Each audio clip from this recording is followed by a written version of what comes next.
नमस्कार, सलाम वालेकुम। यूपी में स्वागत है आपका। वैसे चचा जी, हम आपका कब से इंतजार कर रहे थे। मजा नहीं आ रहा था अखिलेश यादव और योगी जी में, क्योंकि तीसरी पार्टी की आवश्यकता जरूर थी। क्योंकि अखिलेश यादव मुसलमान को सपोर्ट कर रहे थे और बीजेपी हिंदुओं को, और तीसरी पार्टी की सख्त जरूरत थी। अब तो सोचने वाली यह बात है, जिस अखिलेश यादव जी केवल मुसलमान को सपोर्ट करने के लिए हिंदुओं को गाली तक देने के लिए तैयार थे, उन्हें काटने तक के लिए तैयार थे, लेकिन ओवैसी के आने के बाद अखिलेश यादव की राजनीति हो चुकी है। अब मजा आएगा 2027 में। बीजेपी तो एकदम खुशियां मना रही है ओवैसी के आने के बाद, लेकिन शायद ओवैसी के भाई साहब अगर यूपी में इस तरह के बयान दिए तो ये योगी जी हैं, मारेंगे दौड़ाकर और चोट का मालूम भी नहीं चलेगा।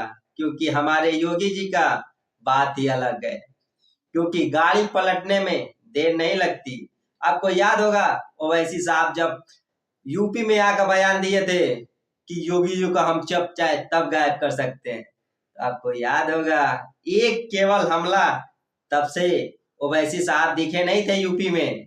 और आज फिर से एक बार उनके भाई साहब इंटी मारने के लिए तैयार हैं, वो अभी इस्लामिक तौर पर।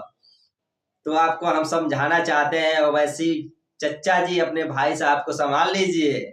ये यूपी है, यहाँ पब्लिक नहीं, यहाँ गुंडई नहीं, यहाँ सरकार का राज चलता है और सरकार योगी जी की है। और योगी जी को के लिए हम जान दे भी सकते हैं और जान ले भी सकते हैं। ये मेरा नहीं कहना है, ये पब्लिक का कहना है, क्योंकि हम हैं हिंदुस्तानी। जहां देश की बात आएगी वहां हम सपोर्ट करेंगे। आप लोग बताइए किसे सपोर्ट करें? क्या अखिलेश यादव की राजनीति को तबाह करने के लिए ओवैसी साहब तैयार हो चुके हैं? क्योंकि अगर योगी की सत्ता को लाना है तो ओवैसी को यूपी में आना है, क्योंकि योगी मास्टर माइंड प्लान खेल चुके हैं। मुसलमान आपको पता होगा बीजेपी को 1% भी वोट नहीं देंगे, वह केवल अखिलेश यादव की तरफ जाएंगे। और अखिलेश यादव की राजनीति को खत्म करने के लिए ओवैसी साहब को यूपी में बुलाया जा रहा है।